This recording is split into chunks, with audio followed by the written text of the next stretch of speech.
চারিদিকে একটাই আওয়াজ চলছে ভোটার তালিকায় নাম বাদ যাচ্ছে, নাম বাদ যাচ্ছে, কিন্তু একই সঙ্গে বিহারে কয়েক লক্ষ মানুষের নাম ভোটার তালিকায় সংযুক্ত হচ্ছে, নতুন করে যুক্ত হচ্ছে, সে কথা কিন্তু কেউ বলছে না। অনেক সময় বদ রক্ত বাদ দিতে হয়, শুদ্ধিকরণের কাজ করতে হয় ভোটার তালিকায়। তাই ক্লিন ভোটার লিস্ট মানেই ক্লিন ভোট। 2002 সালের ভোটার তালিকায় যাদের নাম ছিল তাদের উত্তর প্রজন্মের কারোর নাম কোথাও বাদ যাবে না, তাদেরকে কোনো নথি জমা দিতে হবে। তৃণমূল কংগ্রেস মৃত ভোটারের ভোটে জিততে চায়। জগন্নাথ, আপনাকে মাধ্যমে স্বাগত। দাদা, বিহারে ভোটার তালিকা সংশোধিত যে খসড়া নাম সেটা প্রকাশ হয়েছে, প্রায় 65 লাখ নাম বাদ গেছে, যেখানে প্রায় 22 লক্ষ মৃত। কিভাবে দেখছেন বিষয়টা? তালিকা এখনো খসড়া এবং 65 লক্ষ নাম বাদ দেওয়ার পরেতেও কোনো একজন ভোটার যদি মনে করেন যে তার নাম ভোটার তালিকায় থাকা উচিত, আগামী 1 মাস তার সময় রয়েছে। 1 আগস্ট থেকে 30 সেপ্টেম্বর, আগস্ট মাস পুরো তারা যে কোনো ভোটার তারা ভোটার তালিকায় নিজেদের নাম ফর্ম 6 অর্থাৎ নাম সংযুক্তিকরণ, নাম বিয়োজন অথবা ঠিকানা পরিবর্তন যে কোনো ক্ষেত্রে তারা আসতে পারে, নথিপত্র দেখাতে পারে, এবং সেই কারণেই খসড়া তালিকা প্রকাশ হয়েছে। সেপ্টেম্বরের প্রথম সপ্তাহে গিয়ে চূড়ান্ত ভোটার তালিকা প্রকাশ হবে, তখনই বোঝা যাবে যে আলটিমেটলি যে নিবিড় ভোটার তালিকা সংশোধনের কাজ বিহারে হলো, সেখান থেকে কত ভোটারের নাম বাদ গেল, কত ভোটারের নাম যুক্ত হলো। চারিদিকে একটাই আওয়াজ চলছে ভোটার তালিকায় নাম বাদ যাচ্ছে, নাম বাদ যাচ্ছে, কিন্তু একই সঙ্গে বিহারে কয়েক লক্ষ মানুষের নাম ভোটার তালিকায় সংযুক্ত হচ্ছে, নতুন করে যুক্ত হচ্ছে, সে কথা কিন্তু কেউ বলছে না। দাদা, একেবারেই বাংলাতে শুরু হতে চলেছে এসআইআর, এবং কি করতে হবে বিএলওদের তার নির্দেশিকা চলে এসছে কমিশনের পক্ষ থেকে। বাংলা বলে নয়, আমরা যেটুকু জানি সারা ভারতবর্ষে এর পরেতে ভোটার তালিকার নিবিড় সংশোধন শুরু হচ্ছে, এবং এটা 14তম বার। এর আগে 13 বার সারা দেশে ভোটার তালিকার এই ধরনের কাজ হয়েছে। অন্যান্য বার আমরা ভোটাররা যারা আছি তারা গিয়ে নাম তুলি বা নাম বাদ দিই, এবার নির্বাচন কমিশন বাড়ি বাড়ি এসে প্রত্যেকটি ভোটারের তথ্য যাচাই করবে। এটা হয়ে থাকে ভারতবর্ষে গণতন্ত্রকে সুপ্রতিষ্ঠিত করার জন্য, গণতন্ত্রকে শুদ্ধ করার জন্য অনেক সময় বদ রক্ত বাদ দিতে হয়, শুদ্ধিকরণের কাজ করতে হয় ভোটার তালিকায়। তাই ক্লিন ভোটার লিস্ট মানেই ক্লিন ভোট।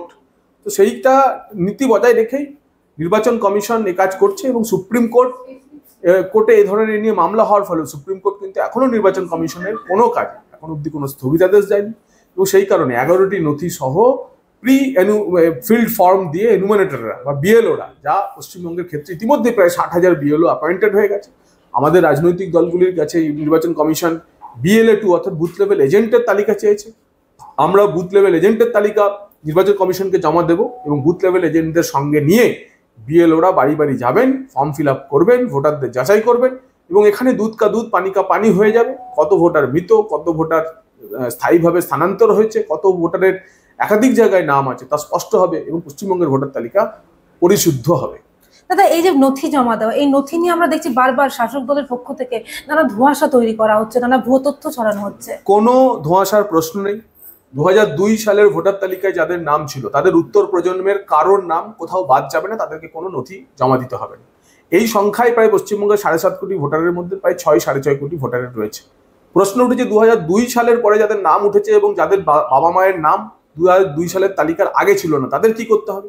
সেক্ষেত্রে নির্বাচন কমিশন 11টি নথিভুক্ত তালিকার কথা বলেছে। তাতে স্কুল সার্টিফিকেট আছে, জমির কাগজ আছে, ব্যাংকের পাসবই আছে, এ ধরনের 11টি তালিকার যে কোনো কাস্ট সার্টিফিকেট আছে, SC/ST কাস্ট সার্টিফিকেট আছে, এ ধরনের যে কোনো একটি নথি জমা দিলেও তাদেরও চিন্তার কোনো কারণ নেই। কিন্তু হঠাৎ করে কেউ 2003 সালের পরে সে নাম তুলে দিলেন, যাদের কোনো পেছনে কোনো তাদের পরিবারের ইতিহাস নেই এবং প্রয়োজনীয় নথিও নেই, অর্থাৎ যারা কিনা সন্দেহজনক ভোটার, বাংলাদেশি অনুপ্রবেশকারী, তাদের ক্ষেত্রে কিন্তু সমস্যা হবে।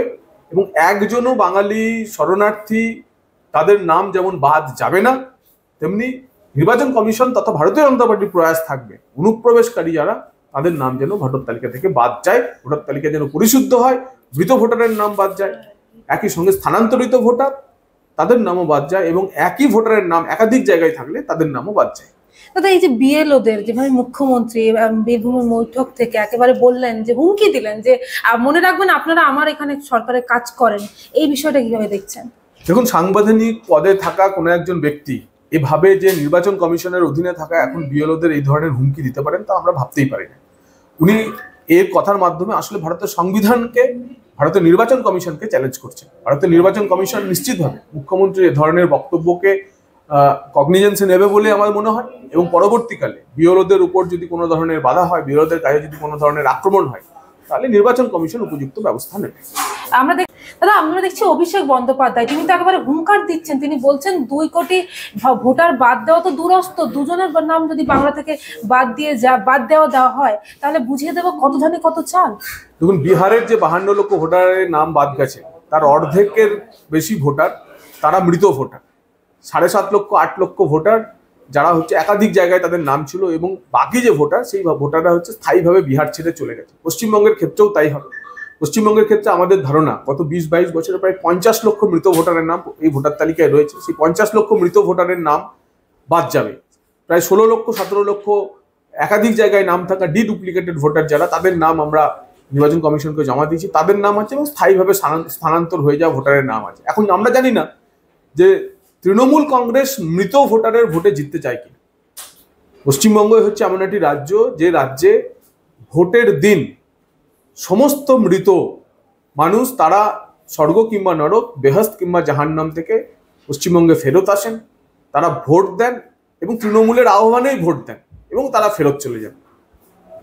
তো এই ব্যবস্থার বদল হবে। নির্বাচন কমিশনের এই বিশেষ যে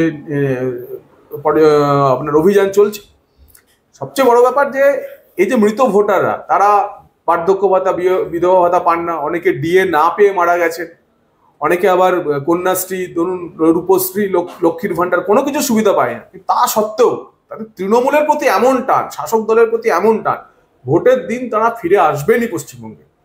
ভারতের সংবিধান তো এটা মান্যতা দেয় না। ভারতবর্ষের নির্বাচনী যে কাঠামো, সেই কাঠামোয় মৃত ভোটারদের ভোটদানের অধিকার নেই। এখন তৃণমূল কংগ্রেস যদি মৃত ভোটারের ভোটে সামনের ভোট জিততে চায় তাহলে সেগুড়ে তাদের বালি।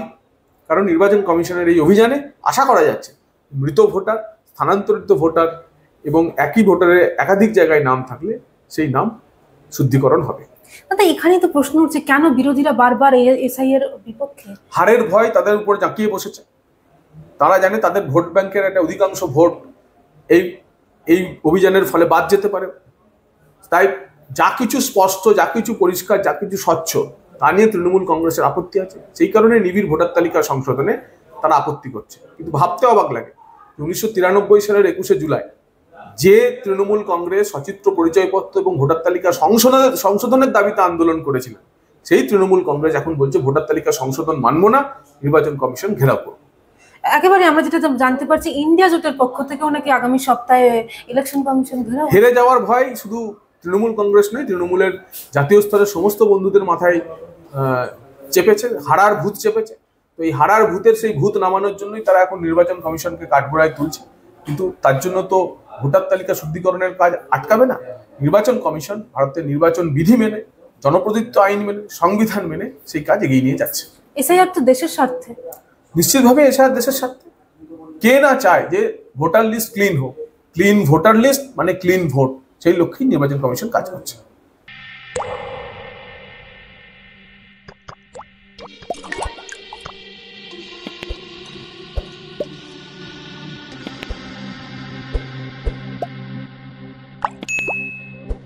Goa's transformation is more than just development. It's about progress and a brighter future for all. Bridges that unite aspirations, highways that bring communities closer, world-class airports welcoming opportunities. From modern infrastructure to seamless connectivity, Goa is on the fast track to grow. Under the decisive leadership of Prime Minister Narendra Modi and Chief Minister Dr. Pramod Sawant, the double-engine Sarkar is driving Goa towards Vikasit Bharat 2047, a future of prosperity, innovation and limitless possibilities.